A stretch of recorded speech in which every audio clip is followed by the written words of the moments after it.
Welcome to this Functional Skills Level 2 English training video. This video contains information and guidance on Criterion 20. Punctuate writing correctly using a wide range of punctuation markers. This video focuses on the correct use of commas. At Level 2, and by the end of this session, you should be able to use commas to write a list, to include extra information in a sentence, before conjunctions, after fronted adverbials, and when using direct speech. We use commas to help the text flow when we're writing. They can be difficult to get right, so it's important that we know how to use them correctly. First, we're going to look at using commas to separate items in a list. Commas are used to separate 3 or more words that are in a list. The list could be nouns such as items from the shop, verbs, or even adjectives. Let's look at an example. I had to buy trousers, shirts, ties and jackets for my new job. You'll see here that there is a comma after the first 2 items in the list, but not after the third. Let's see if you can place the commas in the correct place in the example below. I would like chopped onions, lettuce, peppers and tomatoes in my salad. Pause the video while you place the commas where you think they should go, then press play to check your answer.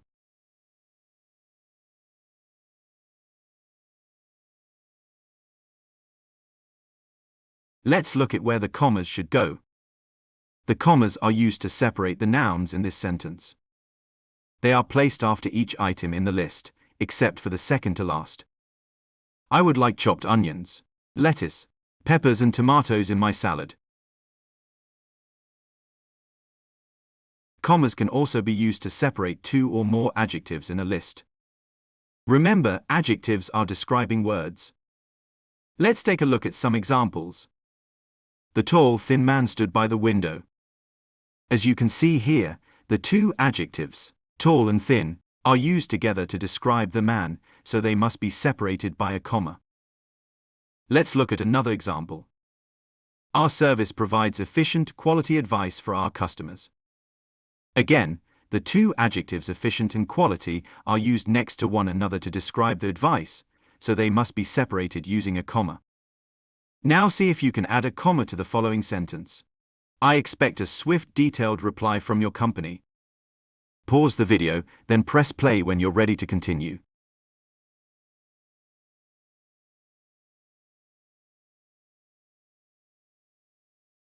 Let's look at where the comma should go. As you can see, there are 2 adjectives describing the reply, swift and detailed. Therefore, a comma must be placed between them. Commas are also used to separate the extra information in a sentence.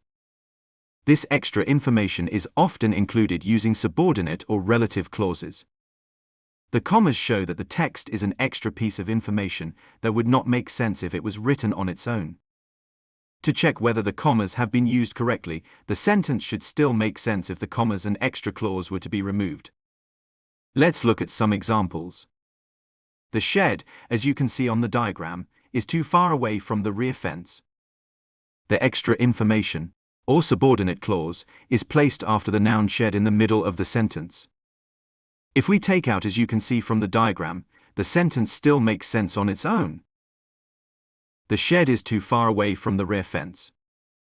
This tells us the commas have been used correctly to add extra information. Let's look at another example.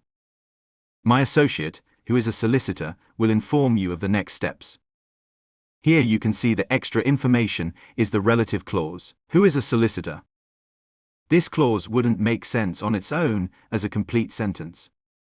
It is adding information to the main clause, which still makes sense if the relative clause is removed. Now see if you can correctly add commas to the following sentence. The flat-pack cupboard which came with instructions was difficult to build. Pause the video, then press play to continue.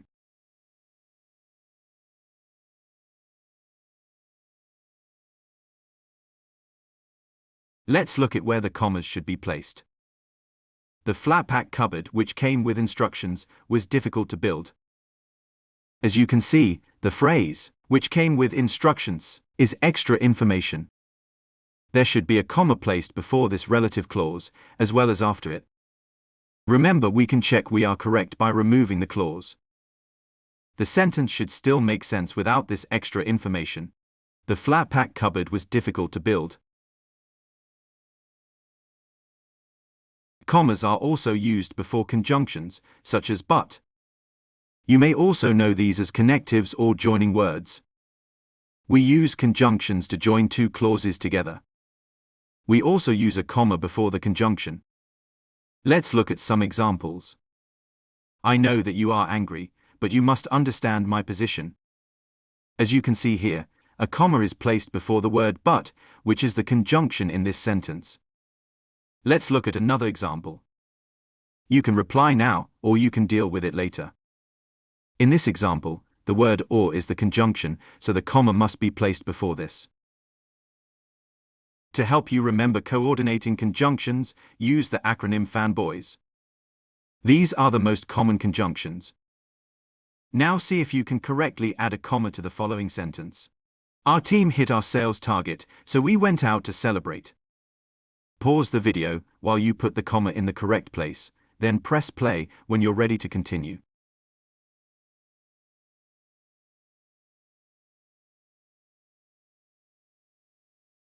Let's look at where the comma should go. Here we can see the conjunction, so the comma is placed before it. Our team hit our sales target, so we went out to celebrate. Commas are also used after fronted adverbials. A fronted adverbial is a word or phrase that goes at the start of the sentence to provide more information about the time or place an event occurs. For example, in the sentence, later the day, the wanted person was arrested, the phrase, later the day, is a fronted adverbial. It tells us more about when the arrest took place. Therefore, it must be followed by a comma. Let's look at the next example. Firstly, I'd like to remind you about our code of conduct. You can see the fronted adverbial is firstly. This tells us about the order in which something is happening, and so a comma needs to be placed between firstly and the rest of the sentence. Now see if you can add a comma to the following sentence. Before the end of the day, I'd like to have finished this project. Pause the video, then press play when you're ready to continue.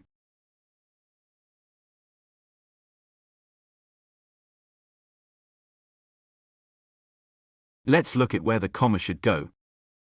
The comma is placed after the fronted adverbial, before the end of the day. This clause has been used at the start of the sentence to tell us when the project needs to be completed by. Finally, commas are used to separate direct speech. This is less commonly seen in functional skills English. However, you need to be aware of this if you want to directly quote someone. Let's look at an example. Harriet said, "I was only trying to help." As you can see here, the comma is placed after said and before the direct speech, which uses inverted commas or speech marks. This separates the direct speech from the speaker in the first part of the sentence. The comma must be placed before the inverted commas in this case. Let's look at another example. It was difficult, commented one employee.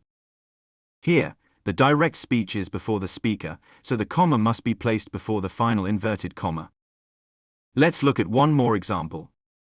Certainly, the woman replied, "I'll get right on it for you." There are two commas in this example. The first is used after certainly to indicate that this is the first part of the woman's speech. By using the second comma, it's clear that the sentence is not finished. The second comma is placed after replied to show that the woman is not finished speaking. This separates the speaker from the rest of the speech. Again, this comma is placed before the speech marks. Now see if you can add commas correctly to the sentence below. He said, "I've never seen anything like it." Pause the video, then press play when you're ready to continue.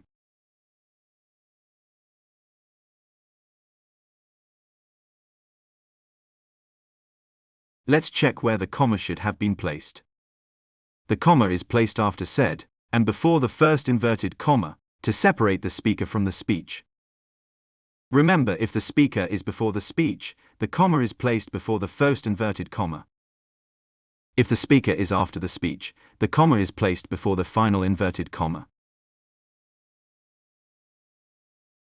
Let's see if you can put these comma rules into practice. Here is an extract from a leaflet about a tourist attraction. The commas are missing. Can you add them into the correct places? Pause the video while you read the text and place the commas where you think they're needed.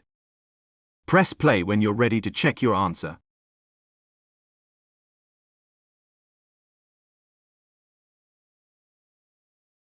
Okay, let's check your answer. A comma has been used between warm and relaxed to separate two adjectives. A comma has been used between impressive and fascinating to also separate two adjectives. The next comma should be placed after surroundings as the first part of this sentence. With its impressive, fascinating features and breathtaking surroundings, is a fronted adverbial. In the mornings is also a fronted adverbial, so should be followed with a comma. The adjectives, exciting, historic and riveting, make a rule of three or a list of three, so a comma should be used between the first two adjectives. A comma should be used before the word and, as this is a coordinating conjunction. Finally, a comma is needed before the second inverted comma in the final sentence to separate the speech from the speaker. Let's recap what you've learned in this video. You should now be able to use commas to write a list, to include extra information in a sentence, before conjunctions, after fronted adverbials, and when using direct speech. I hope that you have enjoyed this video. Thank you for watching. Goodbye.